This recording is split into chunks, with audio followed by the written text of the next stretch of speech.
Okay. Yeah. I was up there one morning and they said he hadn't slept all night and he was not in a good mood and he was sleeping. So could we please let him sleep? And the second time he was gone. So I'll bet that second time he probably went to dialysis. That's basically go. Yeah. And the last one I see him, which was on a Sunday afternoon. Yeah. Church was like 2 by the time I got there, and he just got up. Yeah. So There's no telephones in the rooms. And so you can't call them. So it's kind of a crapshoot. Yeah. Oh my, we just went from 2 to 3, 4, 5, 6, 7 people standing out waiting to get in. Yeah.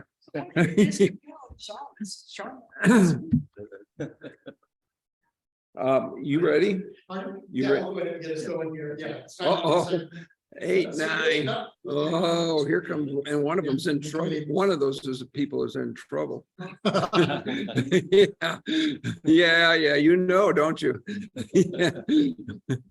Well, I'm gonna kneel down just so that I'm in the just so that I'm in the screen here, and then I'll pop out. I'll pop back out. Anyway, thanks for coming. I mentioned this to the folks who are here at the early service, that really, and I mentioned it to these three, that what I want to talk about are really the experiences of going to these conventions, whether it's the Lambeth Conference of Bishops or General Convention or Diocesan Convention or Regional Convocation. These are the ways that the Episcopal Church sort of engages globally but locally as a body and remains connected with other parts of the Anglican Communion or the diocese. And so there's some stuff I'm sure each one of them will talk about sort of structurally. But what I was hoping that they would do is say, what did it mean personally to be at these? Why? For a bishop to be at a diocesan convention is kind of like a no-brainer. You got to be there. And that's why you're there. For Chancellor. And every year every so often we get a missive from the bishop saying, clergy conference is at this time. You are expected to be there. And diocesan convention, all active clergy are expected to, so there are some no-brainers, but for non-ordained people to go to almost any of these is a choice. And so what is that? Where does that choice come from and how is it fed?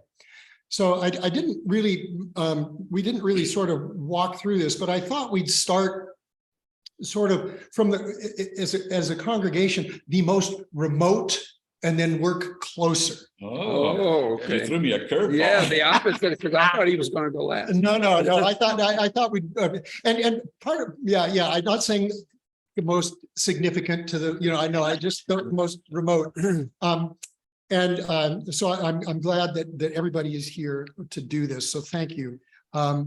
There was one other thing I was going to say and it went away. So it will come back.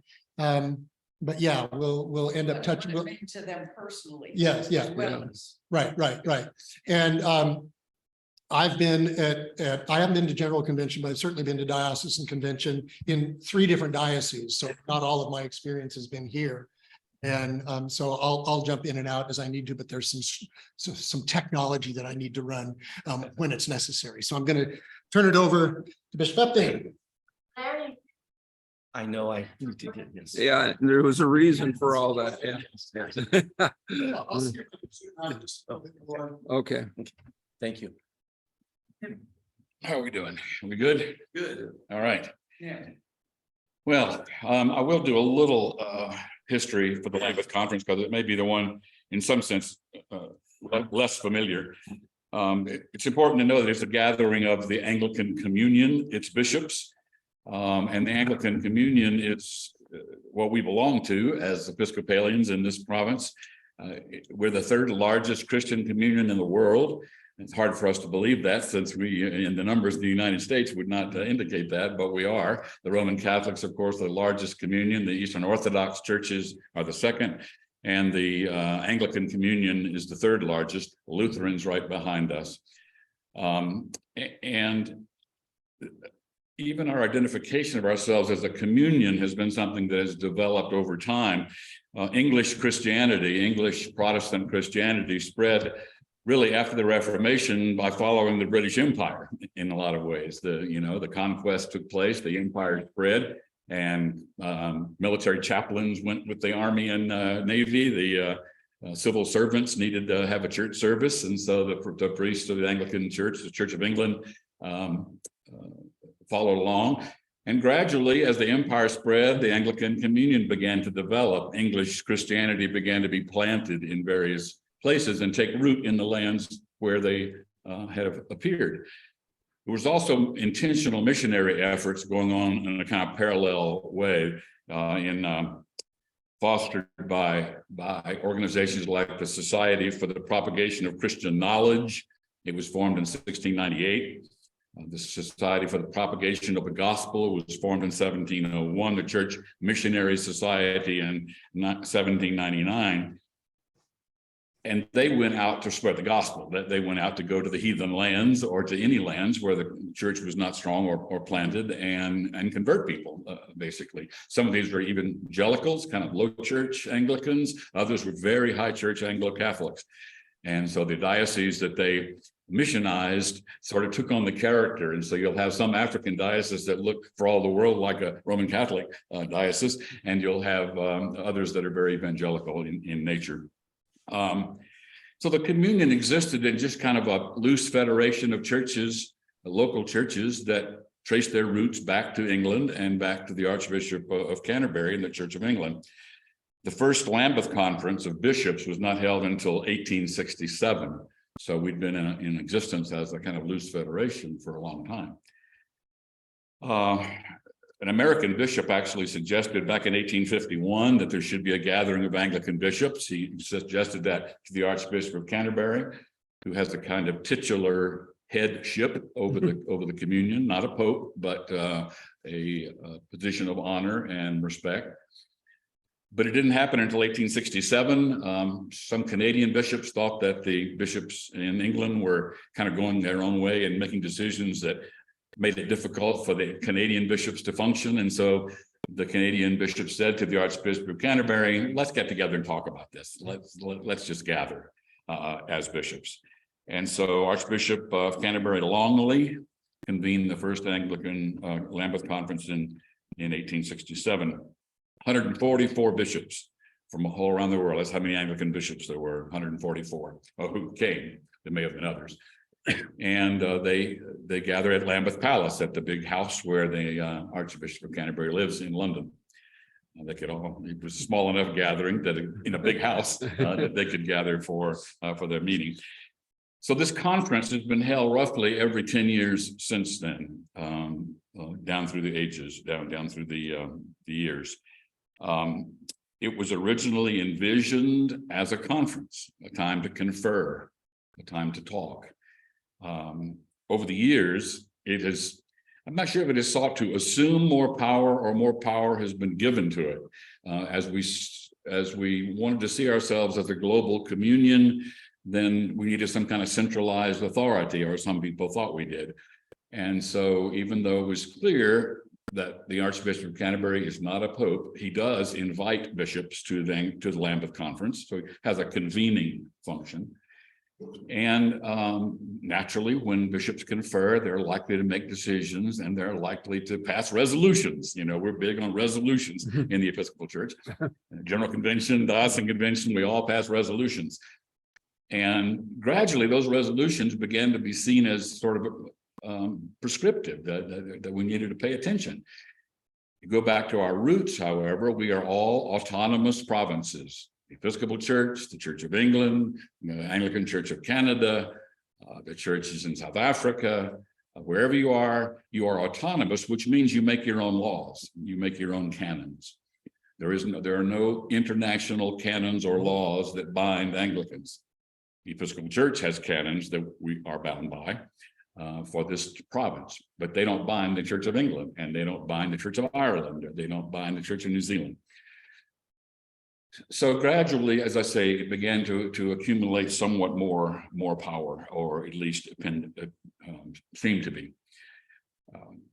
Now I'll get personal after one more historical event, and that is that there have developed over these decades and centuries four what we call instruments of communion that sort of bind us together as Anglicans, not just the conference, but the Archbishop of Canterbury himself or herself. So far, it's always been a himself.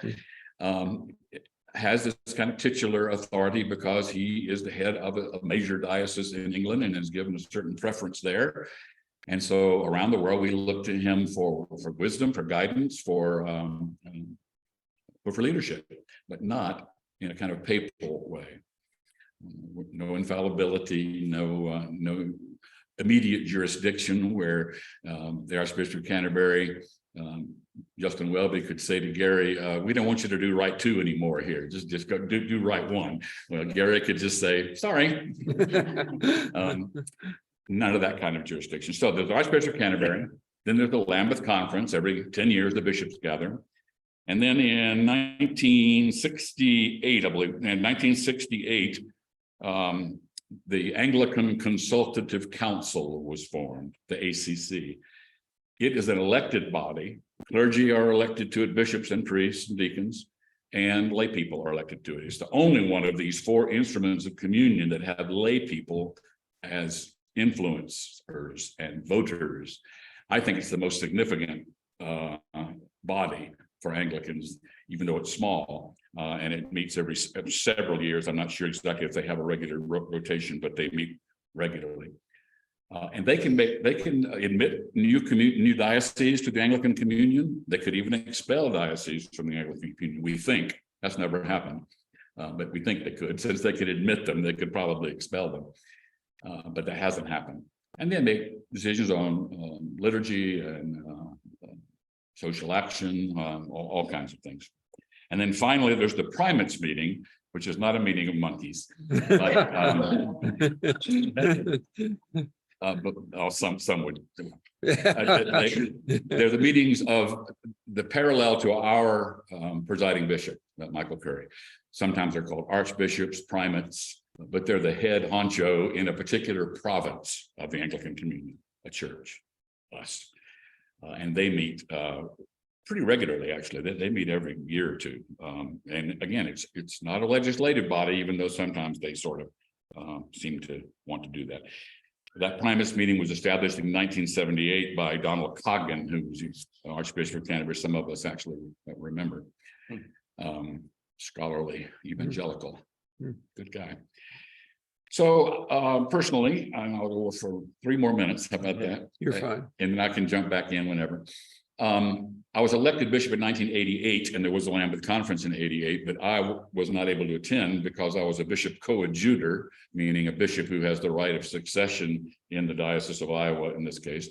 And the Diocese of Iowa was too poor to send 2 of us to the Lambeth Conference. It's an expensive proposition. I could have gone as a coadjutor technically, but we couldn't afford to send 2 bishops. And so my predecessor, Bishop Walter Ryder, went 1 more time. He'd been 10 years earlier as well.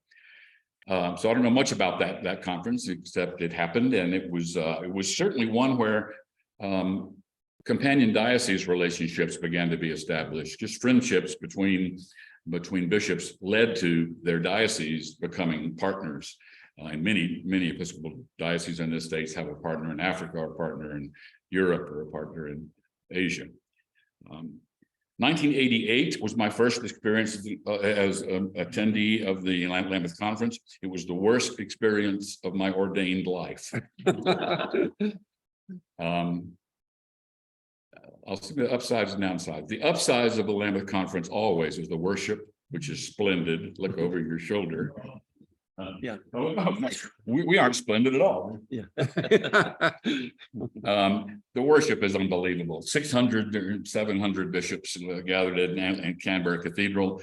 You can imagine the music, the bicultural nature of it. We sometimes had New Zealand Melanesian brothers dancing down the aisle with drums, and they're sort of half clothed. Just amazing. Along with that, a Tallis Mass or something. It's just unbelievably rich. And the daily Bible studies. We get together in groups of about this size, maybe a little smaller, and we study some passage of scripture, some usually like 1 Timothy.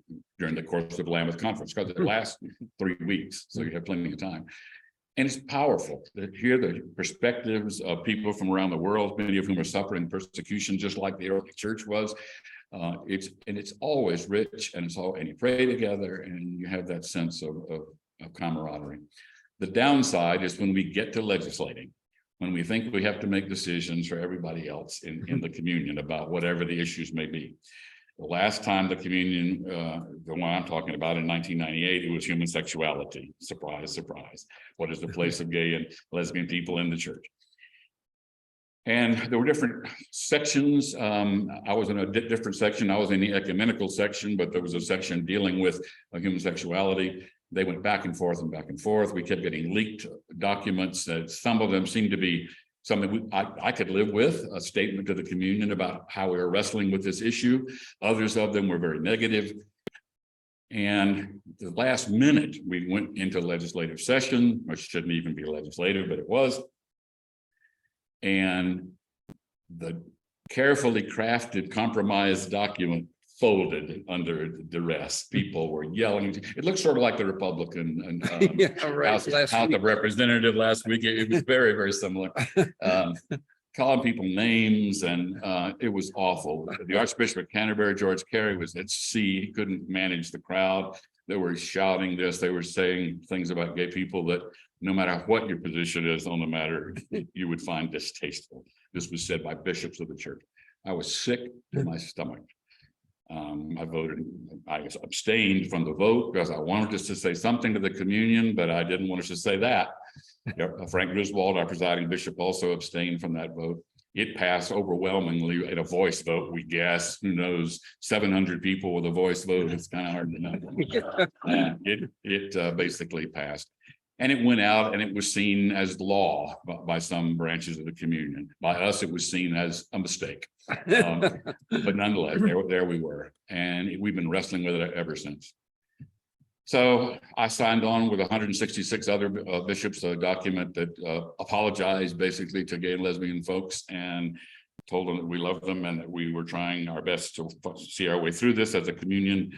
But the damage was done. 2008, I was the ecumenical officer then. I wasn't a diocesan bishop, but I went and had a vote. Much better. Rowan Williams didn't want to have another train wreck, and so he organized it so that we did dialogue and made some statements, but we made no attempt at legislation. And my understanding is that 2022, the one we had this last year, was even better. There's 650 bishops attended. Some did not attend. Again, it was mainly a conference. They did have some calls to the church that they've sent out, but it is simply a statement that we're to wrestle with. We're to take into our thought world and have conversations about. Much better. I think we're moving back more to the original intention of the Lambeth, which is very important to confer, for bishops to come together and confer, not to legislate. Let's leave that to the General Convention. One thing that I was going to say, and that is, we had the I don't want to say the luxury, we had the very odd confluence of all three of these events happening in the same calendar year. Right. Because of the postponement of Lambeth, because of COVID, postponement of General Convention because of COVID. So we had a diocesan convention, General Convention, and the Lambeth Conference of Bishops all in the same year. And we have people in this congregation who've been at all of those. So that was one of the reasons why this made sense to be able to pull everybody together, take advantage of the options and opportunities. Good. My name's Larry Hitt, and I'm going to talk about General Convention. First, Bishop Chris, that was a great discussion, a great description of the Anglican Communion in Lambeth. And I wanted to just pull out one thing from that when he talked about the horrors of the 1998 Lambeth Conference. Up until 1998, and actually this will be a few years later, the instruments of communion were called the instruments of unity.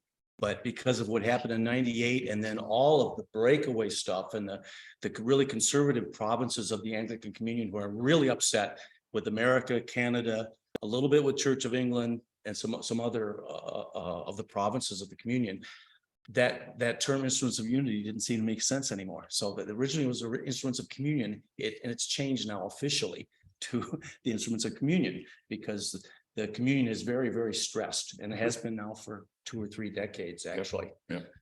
In terms of one of the things that Gary asked us to do was talk about the impact of the particular organization that we're going to talk about, the impact on people and congregations. And to a very large extent, the General Convention has a huge impact on people in each congregation. I think it's got as much as diocesan conventions. Lambeth is really important and significant and is like a guiding light to us, but it doesn't have really any legal authority over any of the congregations of our church in the United States and the Episcopal Church, which, as you know, includes about 10 other countries as well. General Convention is the ultimate authority. It's the highest structure in our church. And it's a very interesting structure. We don't have a pope.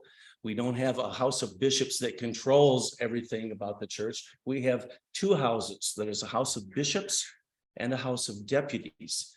The 2 houses together make up General Convention, which meets every 3 years. And the 2 houses have to agree on everything that is passed or any change that's made. They have to agree down to the exact punctuation of something. It's really very much similar to the Congress of the United States. And I'll get more specific about the House in just a minute. But the important thing is that the General Convention is the ultimate authority of the church. You have to always remember that. It is the only body that can change the canons of the church. We used to call them the national canons, but then we thought that was not respectful of the 10 or 12 small countries that also are part of the church. So we would now call it the greater church, or we don't say national church anymore because we don't want to offend any of those people. But bottom line is that the canons of the Episcopal Church and the Constitution of the Episcopal Church controls everyone from there on down, which is the diocese, the bishops, all the clergy, all the congregations, all of the ministries of the church. As I said, we're like the Congress of the United States in many respects because of the 2 houses. House of Bishops, I don't think I need to describe very much how that's made up. It's pretty clear. It's a wonderful body, and it meets more than every 3 years. It meets a couple times a year, doesn't it, Chris? It has, yeah. Again, COVID has derailed things, but we used to meet twice a year. Right. And as a result, it's much smaller. I think currently about 200 members, ballpark. And because it meets more frequently, it's much more collegial. And therefore, it's very different than, it's sort of like a body, almost like, say, like the House of Lords. They're just there for life because they almost are, okay? The House of Deputies is a very interesting animal that was created by the Episcopal Church, the Church in the United States, and it was created for a reason, and that reason was the American Revolution.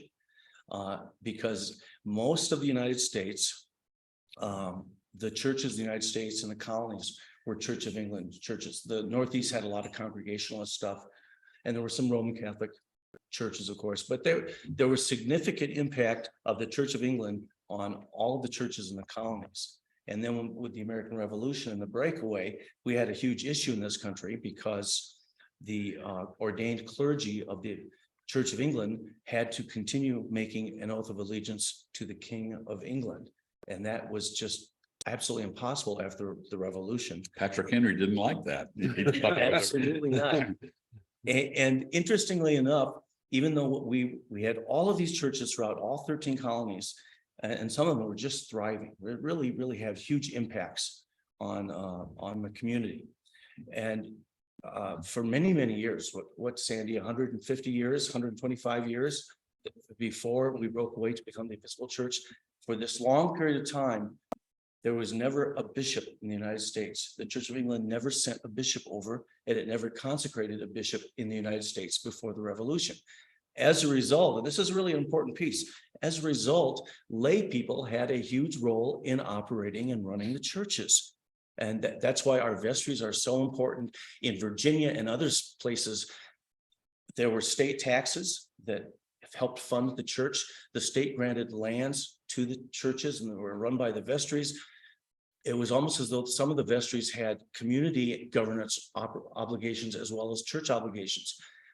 I think that turned out to be really valuable because it recognized way back in the 16th and 17th century, in the 17th and 18th centuries, that lay people have the ability to play an important role in church governance.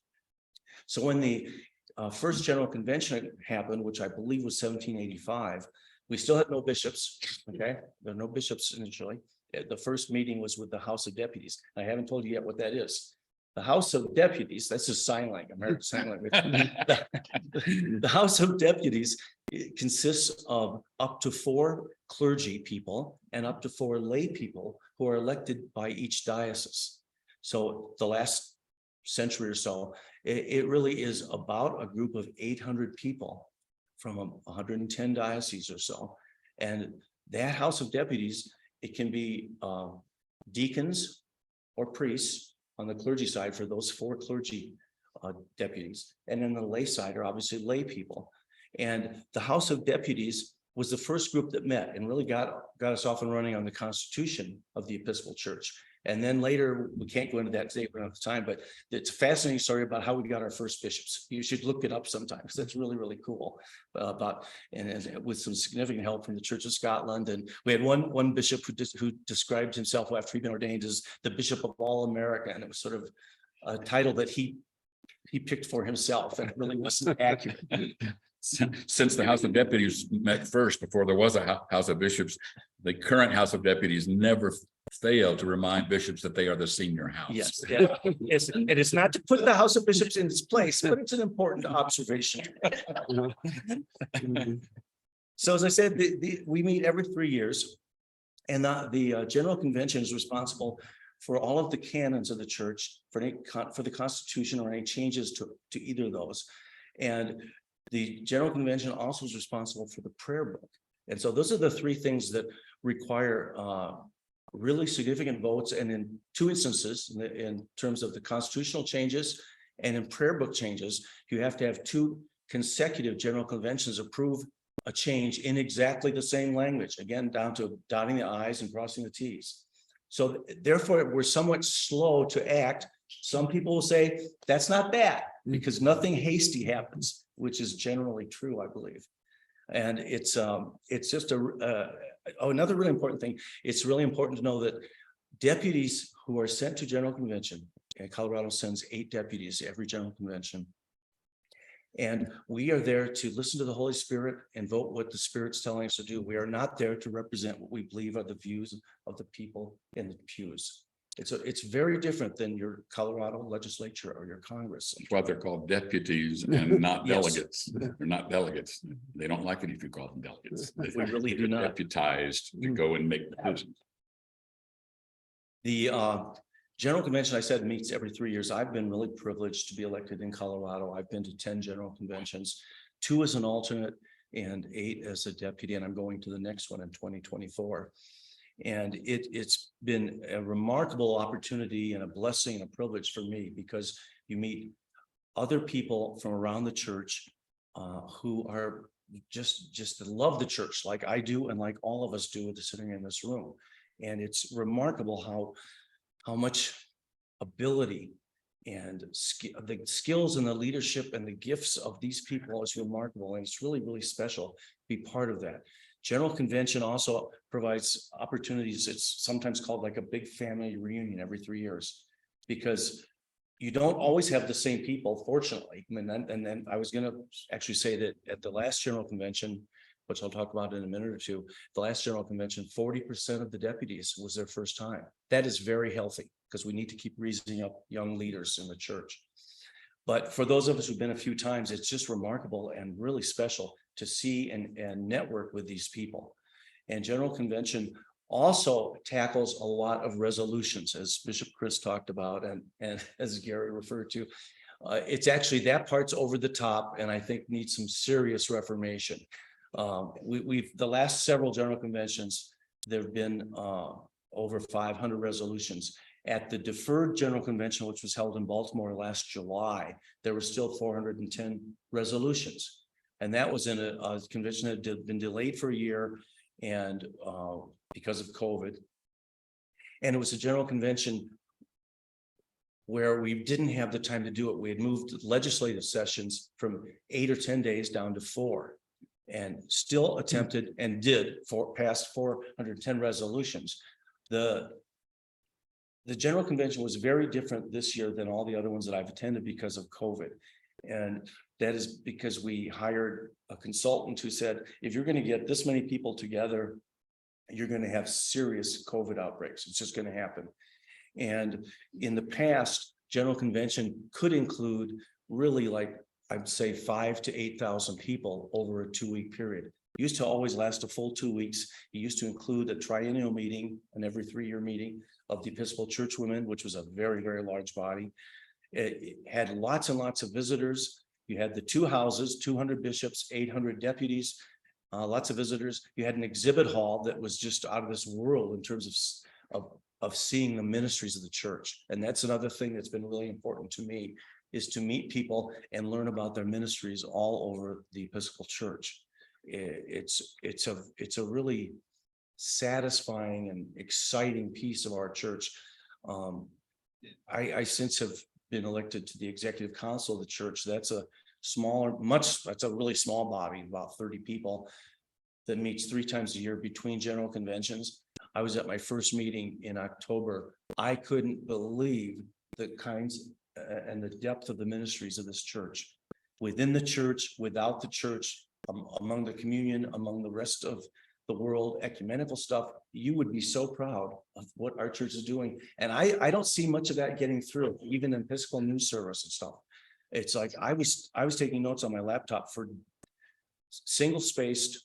I bet I have 20 pages of notes over a 4-day meeting of stuff that mostly was new to me, because this church does wonderful things everywhere at every level, frankly. Because of the COVID, the only people that were at this general convention were the House of Bishops and the House of Deputies and some national church staff. So we didn't have any of the visitors. We didn't have the church women. We didn't have the youth presence, which is a really important part of this. And it was really disappointing to those youth who then are sort of outgrown it. They couldn't go this year because of COVID. And we didn't have the exhibit hall, which brings in a lot of people. And we didn't have thousands and thousands of volunteers, which we usually do. And so this was a different animal. I'm going to say we basically had probably 1,200 to 1,400 people. Everyone had to be fully vaccinated. Everyone was tested every day, every meeting, every time you gathered in an indoor space, including hotel lobbies and elevators, you had to wear a mask. But because of that, we only had 36 people that got COVID. Unfortunately, one of them was from our deputation, who got it the day before the session ended. And I want to tell you, the General Convention and the church took care of those people. Obviously, it wasn't fun for them, but they picked up all the expenses of staying isolated for 5 days and bringing them food and taking care of them after we had left. We brought them food, of course, until we had to go back to Colorado. I wanted to just touch really quickly on what happened at the General Convention. First of all, we elected a new president of the House of Deputies. Her name is Julia Ayala Harris. She's a Latina laywoman. She's the youngest president ever elected. It's really exciting. And then we elected a vice president who's the Reverend, I have to look up her last name because it's very long. Just 1 second here. Where is that? And I just was actually, this is really funny. If I would have trouble remembering her last name. It's Tabor Hamilton, I think. Let's see here. Rachel Tabor Hamilton. And I just was on the phone with her on Friday, but I didn't say Reverend Tabor Hamilton. Rachel. And she is the first Indigenous woman and to be elected vice president of the House of Deputies, and the first deacon to be elected House of Deputies. So it's pretty cool stuff. Some real quick and dirty, like 2 sentences each. One of the things that got me most excited is that we passed a resolution that is establishing a new Episcopal coalition to address racial justice, and we're funding it. And it's a coalition that can include dioceses, congregations, and individuals. I like that last part particularly. I think it's going to be really something. We passed a resolution that is doing serious funding for research into the role of the Episcopal Church in the Indigenous residential school scandal. You know all about it, particularly from Canada. There were a handful of Episcopal schools too, and it's time for us to study that and own up to that. We approved the merger of 2 dioceses in Florida, the church in North Texas, which was Fort Worth, and basically lost all of its assets and many of its people because of the split and the breakaway stuff that's gone on in our church. Because of the Supreme Court of Texas, they reunited with the Diocese of Texas. That was a happy moment, actually. A lot of other stuff happened. I will tell you that the thing that we expected to be the most controversial of all was withdrawn at the last minute. But I want you to think about it because it's going to come up in 2 years. Well, it's actually less than 2 years. It's going to come up the summer of 2024. And that is whether we should change the canon of the church to permit people who are not baptized to take communion. And there are very strongly held views among the laity, especially among the clergy and especially among theologians. It is a hot button issue. So that's something I'd be interested in what you all think as we get closer to that. And then the last thing that will definitely affect us is we did make some initial changes to the canons to permit permanent changes to the canon so that the prayer book is no longer just a physical book, but it's a digital thing. And this will have to pass 2024 and 2027, but it's basically permits the ability to use what are currently called experimental or approved experimental liturgies to be added to the prayer book when the time is appropriate. But the fact that it's digital is going to be a more effective way of doing it, as opposed to every 30 or 40 years pulling in those that have been approved and changing those rights. I'll turn it over to Jim about diocesan. Well, do you want to start talking about, you've got as much experience as I do in terms of, yeah, because I'll pick it up with diocese and then I'll roll into regions, but I mean, we've got the guy sitting here that sits next to the bishop at diocesan council because he's the chancellor. So if there's somebody in this room that knows more about general convention, it's Larry, but also diocesan convention, it really is Larry. And I just assume that you start talking a little bit about diocesan convention, and then I'll roll into diocesan. Thank you. Well, diocesan convention, first of all, it's really cool and really fun, I think. I really feel the same way I feel about it with general convention. It's like this reunion where you see people from all over the diocese once a year, every October, usually the first or second weekend in October, we get together. And diocesan convention makes the canons and makes changes to the canons and constitution of the diocese. And that's the only place that can happen. And the diocesan convention also will do other really important things, such as doing a budget. You know, that we decide, and this stuff is really transparent. It's done very, very well, I think, in our diocese, where you will know before you go to diocesan convention, how we're going to try to spend our money over the next year. And then there are hearings, and there's the opportunity for everybody who is at the convention to say, I really question that we're putting 5% of our budget this way, and I'd rather put 2% there and 3% there and things like that. And to a certain extent, for those people that think put your money where the mouth is, that's really an important thing. And diocesan convention is the tool for making the allocation of resources happen. All of the ordained clergy in the diocese are members of the diocesan convention. Each parish or congregation parish mission or special congregation will elect delegates to the diocesan convention. The number of delegates you get is based on your average Sunday attendance from the year before. That has changed a little bit because of COVID as well, because COVID has messed up everything in our church. But by and large, I would say we have as Gary said, every clergy person is expected to be there. They don't all show up because we have a lot of retired clergy who are canonically resident in this diocese. And you might say, big deal. Well, it is a big deal if we're electing a bishop particularly. We have so many ordained clergy on our roster, and we have quorum requirements. And we've had issues, as have other dioceses. When it's time to elect a new bishop, it's very hard to get a quorum because the clergy are not showing up like they should. And that's something I'm going to forecast that you should expect to see a resolution on that coming up. I think it's going to happen. The Diocesan Convention, as you can now infer from that, does elect a new diocesan bishop. It's a special convention, not the normal one that's held every year, but it's usually the same people, depending on the timing of the special convention. And that's a huge responsibility.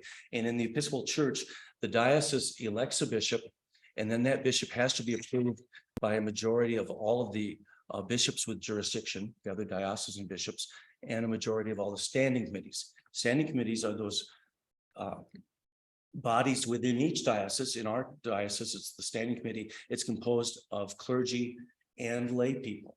And it's sort of the board of, it is the board of directors of the nonprofit corporation, which owns the assets of the diocese. But it also is used in our diocese. The standing committee also serves as a council advice to the bishop, and it approves the election of bishops in other dioceses, and it advises the bishop on whatever she wishes to be advised on, as well as some canonical obligations like that.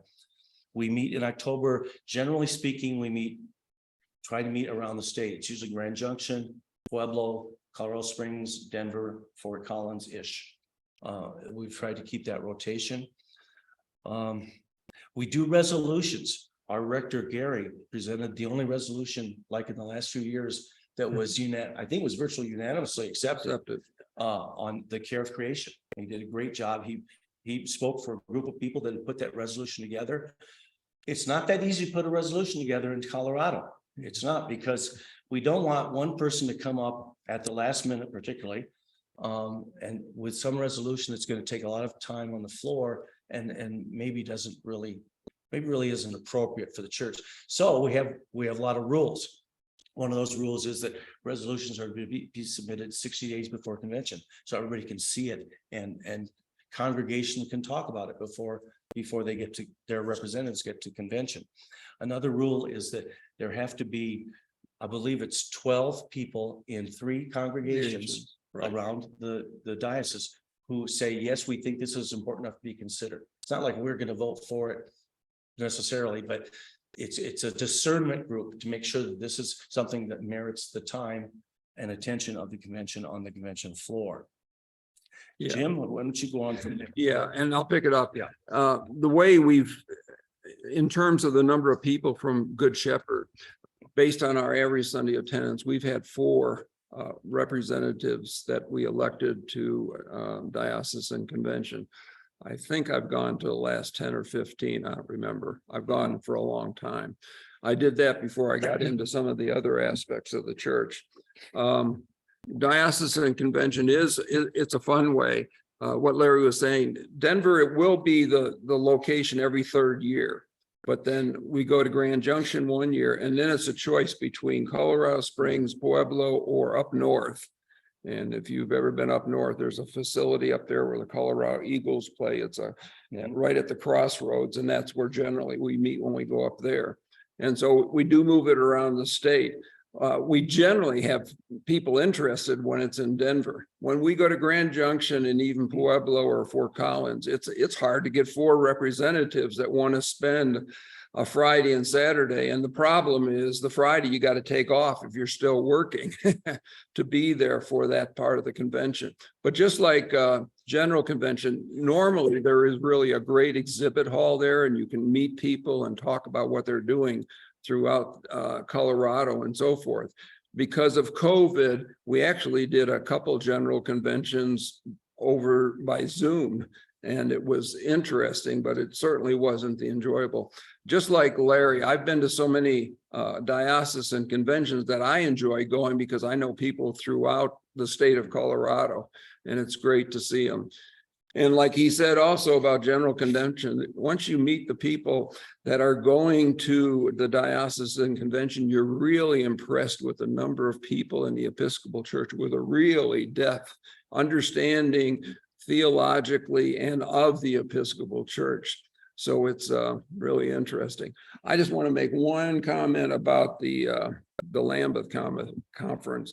One of the things I've always, I guess, has always annoyed me a little bit, but when the primates meet, we have one primate that is our presiding bishop.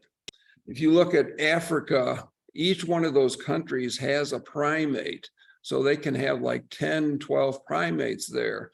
And as if you know, Africa is very conservative compared to the United States. And that's been one of the really driving forces in terms of the Anglican Church being relatively conservative.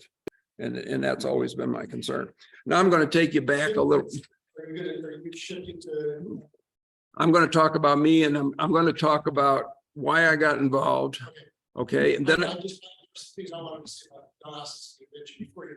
okay, go ahead. Okay, I'm going to end up at Diocesan Convention back there in a couple minutes. When I retired about 11 years ago, my experience generally, although I had gone to a number of diocesan conventions, was in Good Shepherd. And so I knew a lot about Good Shepherd and so forth. But I retired, and as soon as I retired, my wife looked at me and went, uh-oh. She was afraid every morning I was going to get up and say, okay, honey, what are we going to do today? So I decided out of interest, I would get involved in the diocese a little bit more. So I put my name in to be one of the candidates to be on the High Plains region. There's 5 regions in the state. And before you leave, you can pick up, I've got all your discussion in here, and I'll show you, there's a picture in here I want to show you. And it talks all about it, but this then by color divides the 5 regions. So you'll know what the regions are and where they are and so forth. These are on the back table and you can pick them up. So I put my name in, and the first thing I got was a call from Ruth Woodliff Stanley. And she said, can you come down to my office? I'd like to talk about you being on the High Plains region. And I said to Bev, I'm never going to get on the High Plains region. I said, she's going to listen to me and she's going to say, you don't qualify. Well, all she wanted to know was, are you really serious about this? And would you really be involved in it? And we had a wonderful conversation, and I got elected to the High Plains region for a 3-year term. After 2 years, there was a gentleman on there who is, I consider my mentor, and that's Jay Swoop, who Larry knows real well. And at the last meeting that Jay was at, I was walking out the door and he said, can you talk for a minute? And I said, sure. And he said, come on in here. And he said, I've watched you for 2 years and what you're doing with the High Plains region. And I think you're an excellent candidate to be on the standing committee for the region. And so I said, well, Larry, let me think about it. And I got up, he said, no, sit down. He said, I also think you would be a great secretary to take all the minutes and notes for the standing committee. And I said, well, let me think about this. This is quite a bit. And I got up to walk out, and he said, no.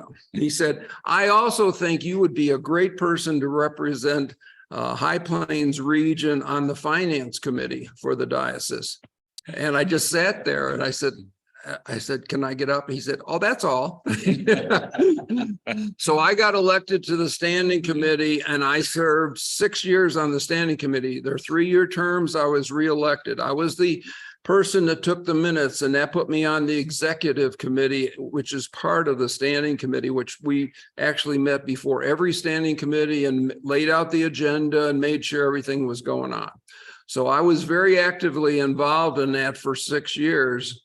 And then when I came off of that, I had served 8 years already on the High Plains region, because being on the standing committee, I was also on the High Plains region committee. And I volunteered. I said, look, I like numbers. I like finance. I'll be happy to be the non-voting member on the High Plains region for the next 3 years as your treasurer. And so I've served then. Now I've been joined by our deacon, Nadine, and also Shelley Hitt has come on there. So we are extremely well represented on the High Plains region. We also are the largest region. We have the biggest finances and so forth. Larry was talking about resolutions that get passed at the diocesan convention. In this handout, you're going to see a resolution. And this resolution is the resolution. It says the mandatory commitment to the diocese is 10% from each church. And then they suggest 5% to go to the region. We've made it almost to 10% in the diocese. Even though it's mandatory, there's no penalty if you don't pay the 10%. And some churches really struggle to give 10% away. And so we're at about 9.2% in the diocese. Region is around 2%. And so that's where Good Shepherd is. And the last 2 years are the first in the last 20 that Good Shepherd has paid 10% to the diocese. And we're now at 2% to the region. And we're trying to increase that at 1% per year. So the regions are really important. In addition, you'll find a sheet back there. This is going to show you where your money is going that you invest in the High Plains region. You're investing about between $9,000 and $10,000 with our 2% a year. And by doing that, we got like 15 or 20 organizations that we support. And there many of them are the ones we are really active with anyways. St. Clair's is on here, Covenant Cupboard, and so forth.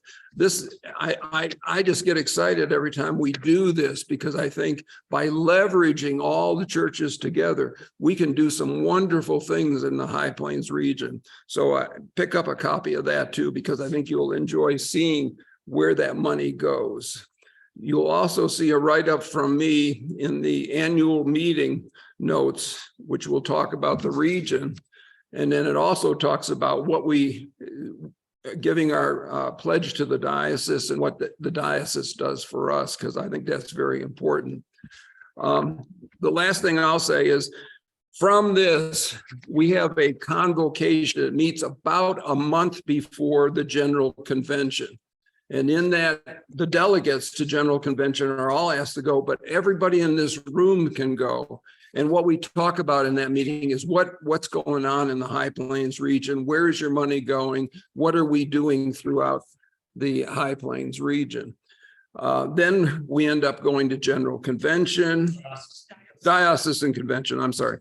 And like I said, I've gone to a number of those great conventions. Hopefully this year will be the first year after COVID we get back to normal. We'll hopefully have an exhibit hall. We'll be in Grand Junction.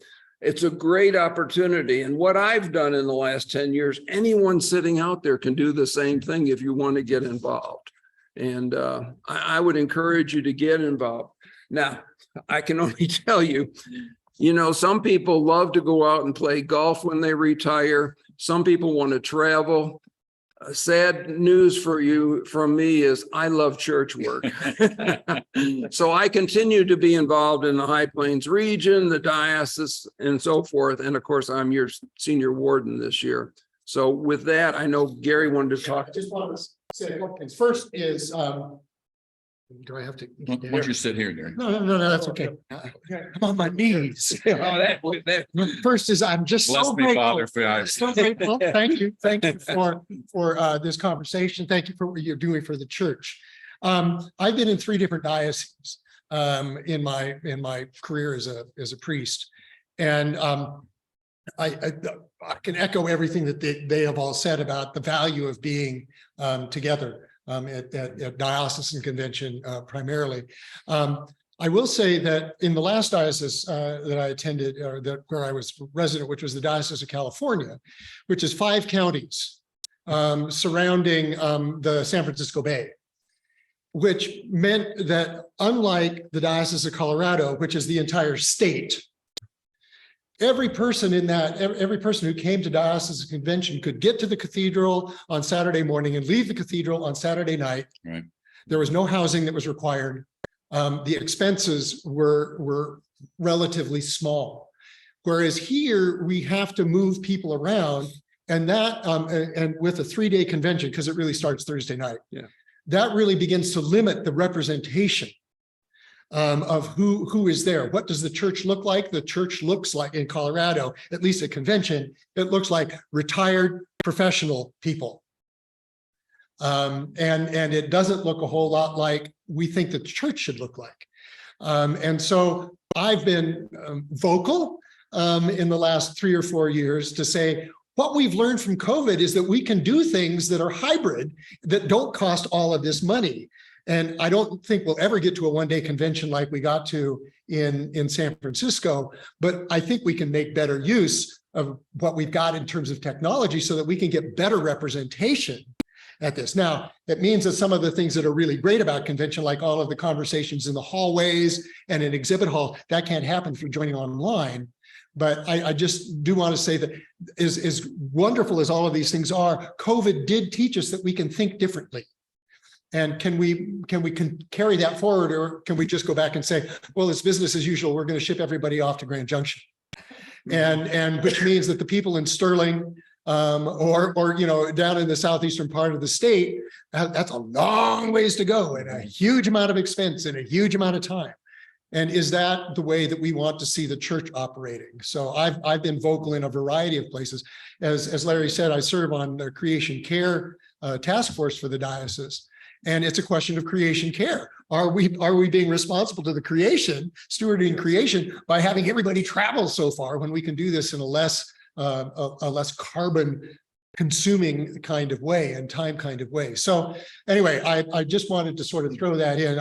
I have been, as Larry said, I offered spoke to a resolution at this last convention. It was the first resolution that showed up in Colorado in 12 or 13 years, partly because the diocese did not want to get onto floor fights, which we had before I got to this diocese. I have been in dioceses where there were floor fights and on a convention. They're not fun, but we have to figure out how we're going to make decisions. And sometimes that happens. And so anyway, I have to break down the technology and get ready for the next service, but I'm sure that any of the three of these would be very, very happy to help you understand more, answer any questions, but I'm very grateful. Thank you so much to all of you. It was really, really wonderful. Thank you.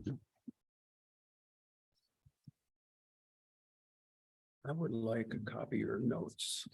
One thing I hope you take from this is that the Anglican Communion, and particularly the Episcopal Church, is a democratic process. Not all churches are, you know, decisions are made by clergy, decisions made by bishops or popes or whatever, top down. You know, that is not the way this church functions and never has been since the Episcopal Church in the United States was formed. Lay people have always had an input and continue to. It's crucial. And it's not a political thing. Even though I'm using political language, it's a discernment thing. Is this the body of Christ or not? And who belongs to the body of Christ? Not just people who wear funny colored shirts or collars. We are all members of the body of Christ, equal at the foot of the cross, as they say. And so we need to pray together as all four orders, lay people, bishops, priests, and deacons. We need to think together, argue together if we have to, and come to consensus. And then I believe we're following the Holy Spirit a lot more carefully than if somebody upstairs makes the decision and passes it down the line. I just don't believe that's the way the church functions at its best. But questions?